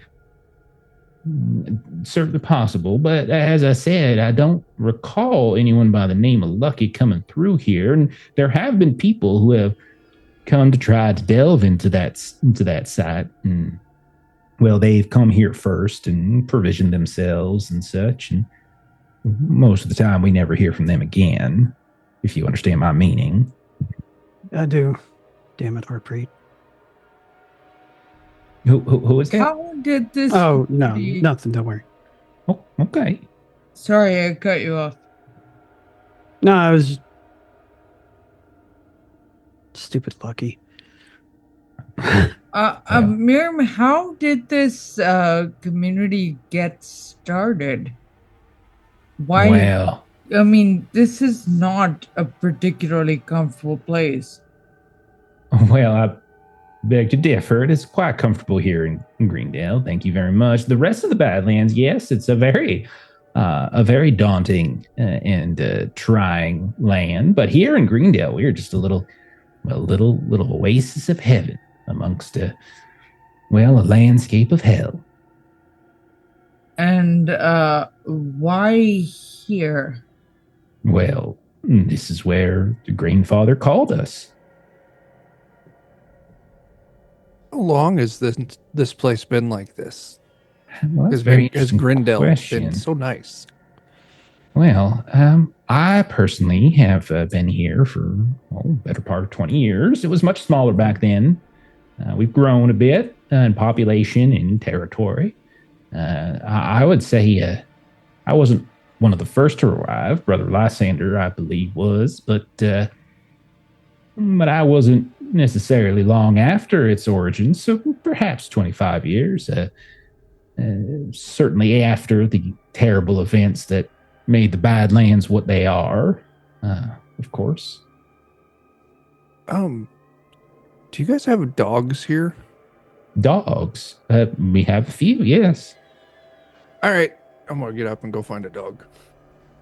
Well, okay. You're gonna miss communion. He really loves dogs. Okay. Did you also come from Arizona Bay, from the mega city? AB. Well, there's no other city, as far as I know, for thousands of miles. Arizona Bay is just in some ways, it's its own little beacon amongst a landscape of hell. And you guys would know, like Arizona Bay. The way that I'm playing it, Arizona Bay is literally like the only city left in America. It's like one big mega city, like a combo of like Vegas and LA. Well, not LA, Vegas and like Phoenix and Denver, kind of all kind of jammed together as one big city on the west. So you're not with the Dryads, and you're not No. with Demeter Core, and you just wanted a better life and came here from May City? Yeah, I must say, I find your skepticism peculiar and might offensive. In fact, is there particularly some reason why a group of people can't live here in relative peace and harmony with each other? No, I'm sorry. I wasn't trying to be offensive. I just I didn't know such an oasis even existed till about 20 minutes ago. Oh, so something can't be right very and surprised. proper unless you're aware of it. Across. No, I and that's speaking over top of other people. That's not very. I'm so sorry. It's a very hard place where we come from. I'm terribly sorry. I understand. We folks from the city have very difficult manners, and I'm sure over time, Miss Raka here will come to understand our ways a little bit better. I promise she's a very lovely lovely person. At any person. time. Oh, I believe you. If she's a friend of yours, Agaricus, I'm sure she's just a sweetheart with a gruff exterior. Yes. Agaricus is pretty good. Like every now and then he'll carry you. Really now? Yeah. Oh. Well, he looks very big and strong. I'm sure he could. Yeah. One time I grew a little papoose thing and carried him on my back. Yeah, it was great. A papoose? I don't know what that means. I'll just grow the same little thing that I used to carry him before. Like this. Oh. Yeah, see? It's like a baby Bjorn. How lovely. Yeah. I demonstrate. Okay. I want to check in with Verana and Clover as it's been a little while. Ivan, you were taken off to go like wander and look for a dog. Is that what you're doing? No, I just had to get out of there. They're getting too culty. What? They just like bread, man. Yeah. It's okay. You already ate the bread, so you're in. I already did. This I place regret is it. great. Everyone's so suspicious. So yummy. Everyone's so suspicious of these people. They've been nothing but kind. Verana and Clover. This is. You guys have a complex. Other games have given you complexes. Very nice place. Verana and Clover, you head down the street and immediately get eaten by a fungal creature, and you're dead. So nothing happens. You go down the street, you see other people pass by, kind of wave at you. A couple people look at you like kind of curiously, but you pull over into their mechanic shop, and you can see that there's a man who is fairly tall, 6'4" or so, and you can see he's like closing up, and he's kind of like wiping some sweat off his brow, and he kind of walks past like, "Oh, I'm very sorry to say I'm closed. Won't be open till tomorrow." All right. Mind if I park here and take a look at it tomorrow? Not at all. You go right ahead. There's plenty of spaces. And again, you guys haven't seen a single car in here, and you still don't see one. This is the first. Like yours is the only one you've seen. How are you? How's business going? Oh, business is, well, it's busy as ever. Yes, it is. So many things need fixing. Yes, they do. And all sorts of just wondrous technology out there that we got to just sort of sort through every single day. Yes, indeed. So I'll get you to tomorrow. That's all right. No, I'm more than happy to help out. You look like you getting, oh my goodness gracious. You went through hell, looks like. Yeah, we had some run-ins with the environment and some marauders. And the environment? Huh. Yeah, the ground kind of attacked us, and some big cactuses attacked us, and the ground attacked you? Yeah, it's kind of like opened up and like trenches. You see and him stuff. like put his hand up to his heart for a second, and he looks like, you saw a fragment of the root? Maybe. But oh my! What do you mean by root? Well, I really am speaking out of turn here. It's not. I'm just a mechanic. I don't really. I just fix things. That's all. Things that need fixing. It's just that there's some tales. Is all. And like you can tell he's kind of hesitant. And either of you want to try to like clean up that hesitation? He seems like you're right. He's just messed you. He's like not sure he wants to share this with you. Either one of you want to see if you can coax a little story from him? Sure. What you thinking? I've got read body language. Okay. An investigator and maybe knowledge of the occult plays into this. I'm not sure. Sure. I'll take that. Yeah. I mean, honestly, I think that's probably fair. Okay. I'll take all three of those. There is one working against you just because you're an outsider. So they're a tight knit community, basically, is sort of this thing that's going to pop up from time to time. But otherwise, you get a roll. Okay. And it's just a quick outcome. You don't got to worry about spending power. Okay. I just want to see if he like gets a good vibe from you and he wants to share. Sure. Verona will let Clover do the talking here. Okay. 7. Okay. Okay, so there are going to be some consequences, but nothing too major. I'm just going to write it down really fast. Okay. I'm doing a lot of narrative consequences. I'm kind of pushing a lot of these forward for later. Okay, so he's like, well, y'all new here, I suppose. Are you new to the Badlands? Have you spent much time in here? Yeah, we have a friend that's been here before, but me personally, I don't think anyone else has been. Yeah. Well, I see. I see. Well, I suppose I'll just, I'll just give you the long and short of it. Have you heard the stories about why the Badlands are in the state that they're in? I've heard a few different stories about that. Well, Demeter Corp, I imagine, shows up in there quite often. That's the most common story, yeah. And most folks say that they were experimenting with various agricultural substances and such, mutagenic soil and that sort of thing. And all that's more than likely true. However, if you talk to some folks, there's a belief that underneath all of the Badlands, connecting every corner of this vast land, is a system of roots, you see. And it is an entity, a power, a network, or whatever terminology you want to use for it. And it was very badly injured during the time that Demeter Corp was making their experiments the priority.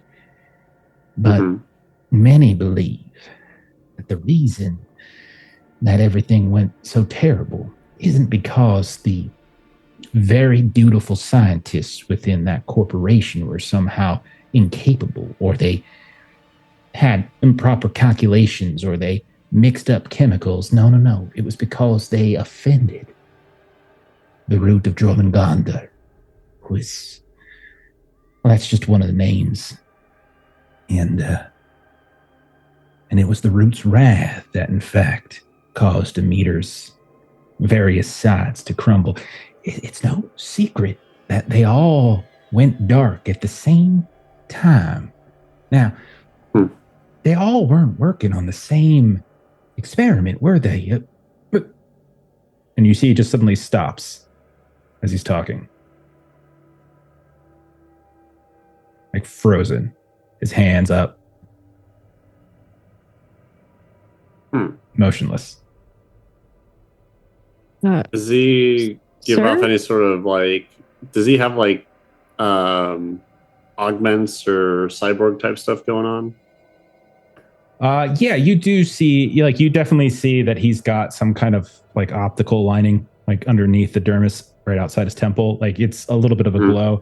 It's probably something just to probably help with his eyesight. Okay. He's an older man. He's totally frozen.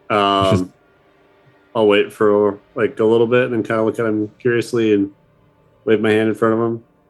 Simon. Yeah. You okay? Simon? And she'll snap. Do the really rude, like, snap in front of his face. Simon. I'll tap on his forehead. So after you guys do all these different things to try to wake him back up, nothing happens.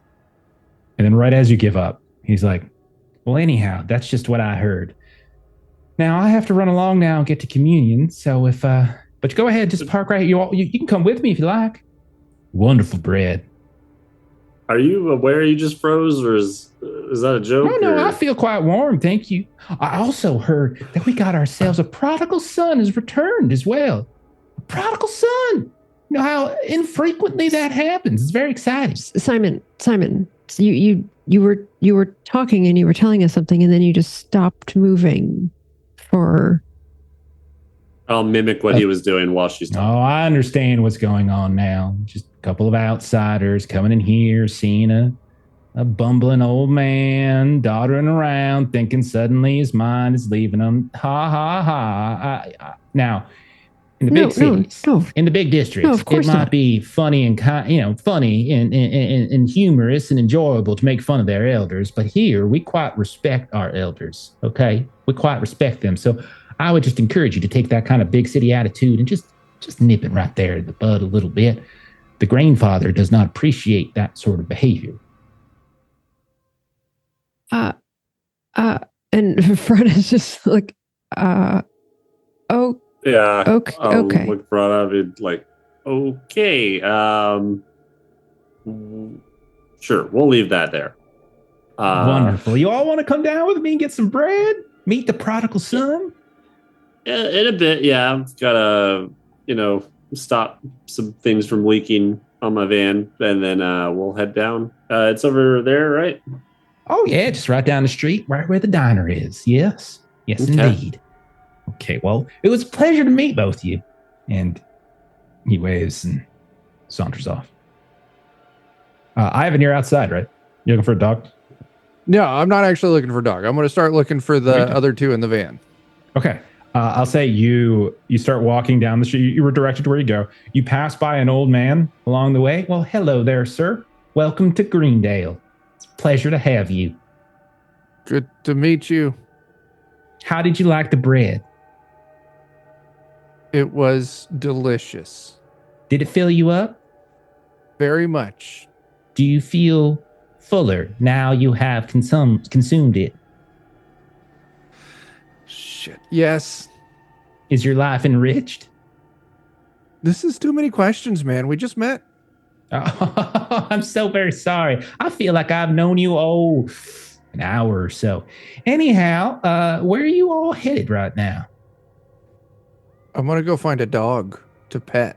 A dog to pet? Well, let me see. I think Sable's got one. I don't know if it's a dog as much as it might be a coyote, but it's kind of close. Same thing. Okay. I'll take it. Sure. And there's a golden retriever. No one really has given it a name. We just call it Goldie. And it runs off in the field, just barking away. And, whenever we see it, we'll feed it. It's just a sweet old thing. That's great to know. I'm going to go find one of those dogs and pet them. Excellent. Never got to do that. They are lovely creatures, and they will enrich your life. Now, take care. And Goodbye. He continues walking. And you'll catch up with Rounder and Yeah, go ahead. Fireball? No, fireball myself a little bit.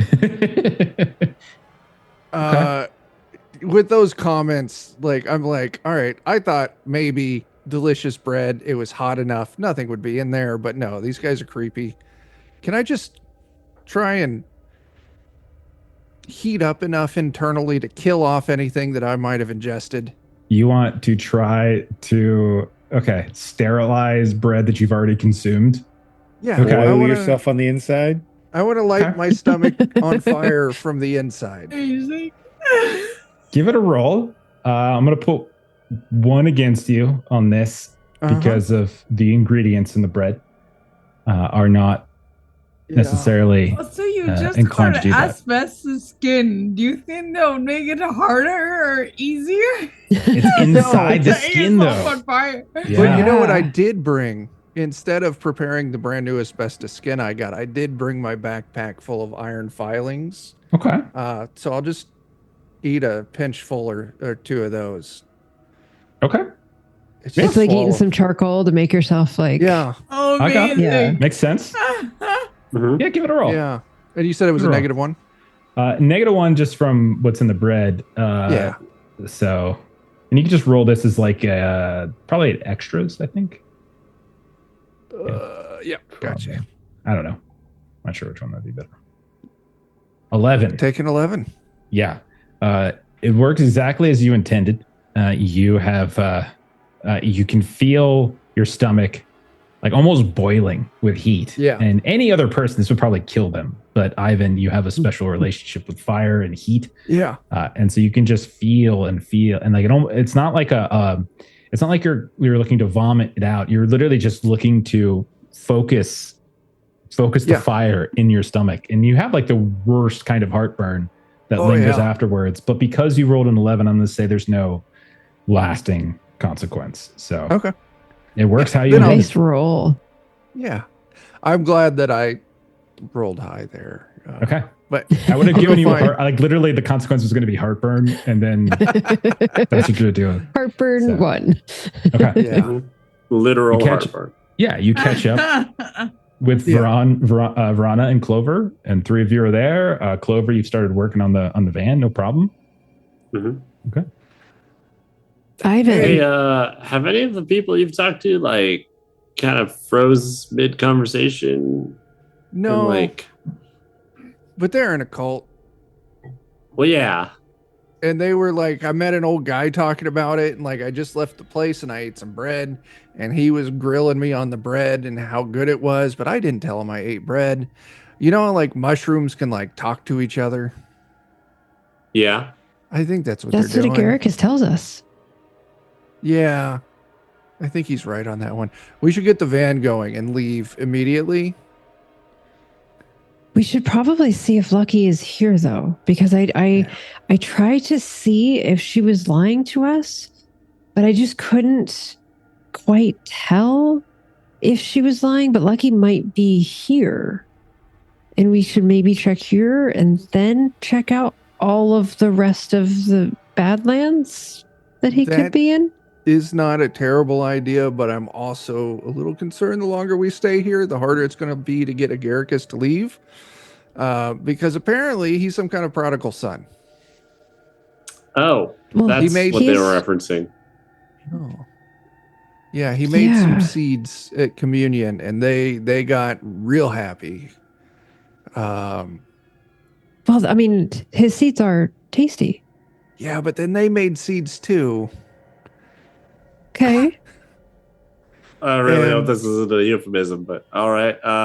Do we need to save him? Or? Whoop. I don't know if we need to save him. I think right now he's the safest of all of us, Okay. but it'll probably change drastically when it's time to leave. Well, that's why we're going to fix the van. That's I'm why not I came here. actually I at all wanted helpful to with help you. anything mechanical, but I'm I not either. just it would have seemed disrespectful to my beliefs to engage in communion with their beliefs. So that is why I respectfully declined. Oh, I just went Hmm. there to see how creepy they were, and I was right. Well, that was a good idea for you to go and see that, and we can all work together on the van. Yeah. Let's get this fixed, and then we'll find Lucky. They think I'm looking for a dog right now. Mhm. Okay. Shit. Clover, Good to know. I need some of your hair. My hair? Yeah. Why? Because I told them I was going to go find a dog. And so, like, if they asked, did you find a dog? I'll be like, hey, yeah, I took a clump of hair of it so I can always remember this dog. Don't you have hair? Use your Yeah. own hair. Mine's all singed and burnt up, though. Ivan, I think you can just tell them that you pet the dog and they won't know one way or the other. I've never had to provide proof I've pet a dog before. These people are extra creepy. I am concerned. Yeah, they're extra creepy. Ivan feels that you should take chunks of fur from a dog to prove that you pet. Yeah, they're the creepy ones. Dogs don't exist anymore normally. How am I supposed to know? Fair enough. They wouldn't have that much hair if it wasn't for sharing. Yeah. Welcome, Raiders from the Vectair. Welcome on Sure, in. a great time. Thank you so much for that. Chuck/Ivan has some weird theories about dogs. Okay, we're gonna cut back to the diner where we see Brother Lysander is like going through this. He's basically giving a sermon essentially, and it's pretty standard. It's just, thank everyone for coming. Our community is enriched by that bread with which we consume. We look to the Grain Father not for orders or not for everything we need, but for glory. Actually, what he would say? He would say not for glory, but for guidance. And like he provides that which we use to sustain ourselves. So he kind of goes to this like. I mean, it sounds no less or more creepy than any other kind of sort of communion speech that might be taken out of context if you're unfamiliar with the religion. And then he kind of continues to do his rounds. And then eventually he comes to the group and he looks at all of you. He looks at Mallory and Rika and Agaricus and he says, well, I do declare we've got ourselves a prodigal son. Has returned today is a joyous day. Agaricus, we welcome you back into the fold. We welcome you back home. We welcome you back into the bosom of the Grain Father who set his roots into the earth so many years ago. And from him and from his good seed sprouted the town of Greendale, its inhabitants, and those like yourselves who would wander far afield and wide across the devilry that has overtaken the Badlands. Today is a joyous day. And he kind of like says, as everyone's kind of cheering and kind of clapping. And he's like, rise, Agaricus. And he kind of like holds him up. He's kind of got one hand like behind you, like on the back of your head, and he's got another one kind of like on your side, and he's like, look at your people, look at your family. And he's just kind of holding you up for everyone to see. Not like lifting you, but almost like you were a baby, and like he would be holding you like this, but you're too big for that. I feel a mess. I'm not sure if it'd be impolite, but I have my own little one. Maybe I should bring him here as well. You have your own offspring? Well, of course you should, young man. And absolutely. I'll cut off the little bit who's over with Bug. And because Garrus is so excited, he wants to show that he can grow his own. And so just kind of from somewhere in the earth, like it starts off as like a little sprout, and then it kind of clumps and forms. Then there's, a little bit reformed here. And you see like everyone's like, like so in like awe of what you did. And like Rika and Mallory, like Miriam will lean over to you like, and they say, only Brother Lysander has had such control of the elements to produce one such as this. Brother Lysander and the Grain Father himself, Agaricus, is truly a powerful prophet come and return himself. What a joyous day. And you can see she's giddy. Everyone else is extremely giddy. Yeah. Like Lysander's looking at you. You can do that too. I think maybe I am home. I never knew where I came from. I think this is home. Well, of course I can, young man. And you see he like kind of holds his hand out. You see he just kind of like rips off a chunk of his flesh and he like places it down on the ground. He like hovers his hand over top of it, which isn't even dripping with blood. There's no blood coming from it.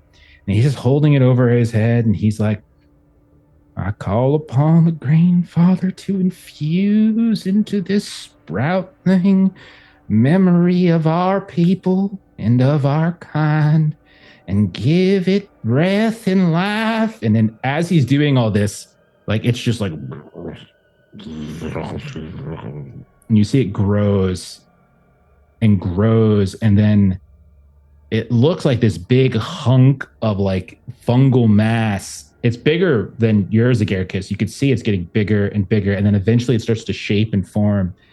And then you see sitting in front of you is like a large Labrador retriever. Its tail wagging, its tongue hanging out, lolling, looking up at you.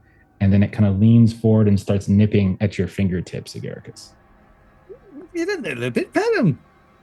And so a little bit comes over, like it's reaching up. And then the dog will lean down and you see a little bit just kind of patting on the head. And everyone just starts clapping. I'm never leaving this place. And that's where we're going to go ahead and end then for tonight, and give Jeremy a week to come up with a new character. Yep. And yeah.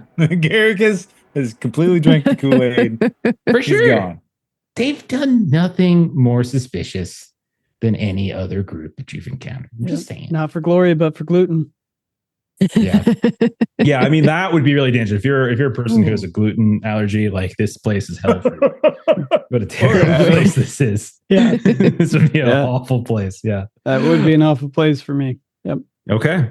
If I can jump in here real quick. Welcome, Raiders from Thousand Faces TTRPG. Welcome in. Oh, thank you for the raid. We are unfortunately just finishing up here, but we definitely appreciate it, and everyone should go follow them. Okay, everyone feel why? I mean, why is everyone just immediately jump to cult? And then second question, why do you immediately assume that the cult is bad? I don't get it. When have you ever come across a good cult? Like, that's not a thing. I don't know. Compare this to what it's like trying to grind for a living in the city. Just saying. I want to point out. I mean, Chick-fil-A is pretty good. I'm just saying it's bad in a different way. I want to point out, Mallory untethers his stomach muscles to reach out with tendrils to manipulate and do things. I've only done it once. Conjures up little fungal creatures and then tries to send spores out into a tornado to mate with it or something. Verana raises the fucking dead. Ivan is a pyromaniac who sets everything on fire and has a tiny little freaking gremlin who gets in crazy things here and there. Rika, you can change your face like at will, which is really sus. Clover, you got a freaking djinn in your head who's talking to you. So I'm just saying that in the realm of like judgment here, maybe we should step it back a little bit. Maybe just step it back. Just saying. But none of us want to kill Agaricus. That's the thing. They don't want to kill Agaricus. They want to worship the crap out of him. I don't believe you. I don't believe that for a second. They killed Jesus, I'm pretty sure. Didn't they? I'm pretty sure. I think that's how that story went. Yeah. No, that's exactly how that story went. I've only seen the I'm not TV a version Christian, of it. I'm sorry. Spoilers.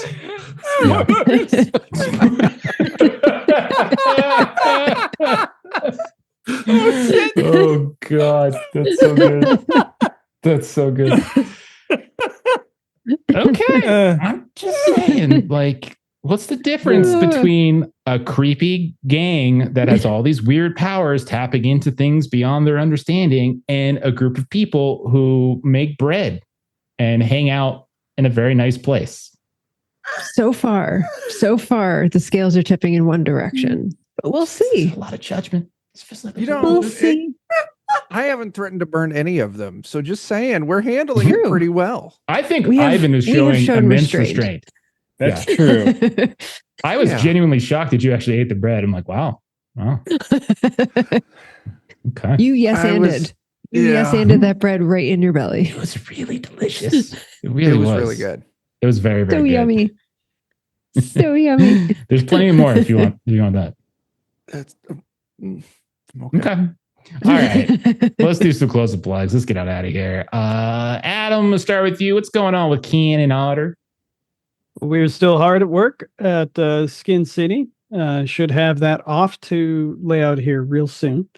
I'm going to have little bit of art up on our Patreon here soon for people to see.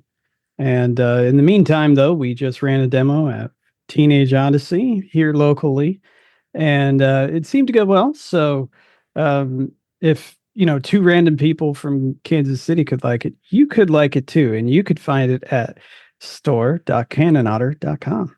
So please pick it up. One day, Chuck will get a chicken nugget from it.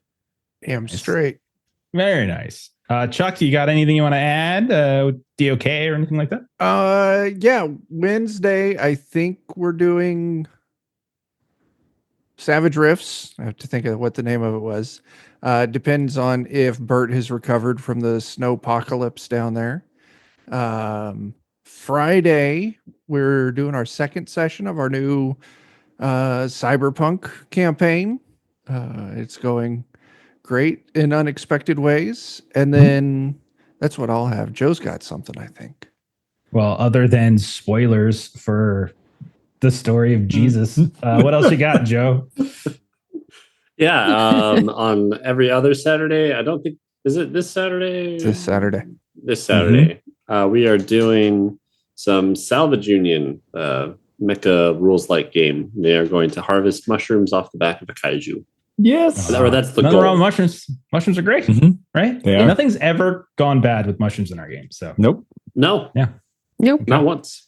Okay. Maitre, where can we find you on the internet, and what do you do? I am multi-place games on YouTube where I make system agnostic or multi-system tabletop content that centers the GM and player experience that you should check out if you feel like checking that kind of thing out.